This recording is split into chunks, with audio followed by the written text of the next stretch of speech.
Hello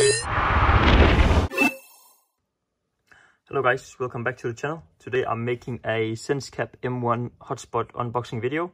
For those people who are thinking about purchasing, I will show you what you get in the box. I know the Helium network has been kind of down in earnings lately, but I'm gonna keep pushing on and try to get my investment back.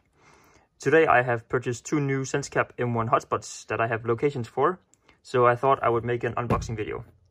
I went ahead and cut off the plastic here, but I haven't opened it yet, so let's see what you get in the package.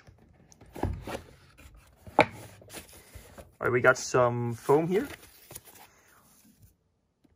Then we got a guide that says how to connect to your wallet and get the hotspot up and running. Then we have the hotspot and antenna and the power cord. Now this hotspot is based on the Raspberry Pi 4 with, I believe, 8 gigabytes. It has a 64 gigabyte SD card in it, and it has Ethernet, USB-C for power, which is convenient and nice. And then of course the antenna port. Now it's very important you do not turn on this hotspot without the antenna actually plugged in. You need to remember this.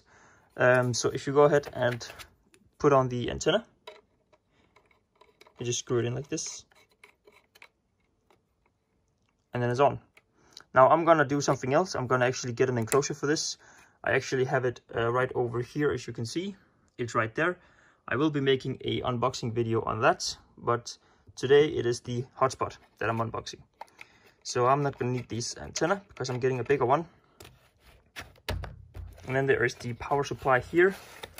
And since it's standard USB-C, you can actually use pretty much any USB-C as long as it provides enough amperage. But you put it in here, put on the antenna, and you can turn it on. Now, there is a little button here. If you press that, the Bluetooth will start. You need to do that to check diagnostics and pair with it and so on. Now, this hotspot actually does have active cooling in here. There's a little fan. I don't know if you can see it. Should be able to. Yep. There's a little fan, which means you can not worry about this hotspot getting too hot. Yeah. So this is all there is in the box. There's not much to it. It's actually quite simple. So thank you so much for watching. I appreciate it. If you enjoyed the video, give it a like or subscribe if you want to see more. Thank you.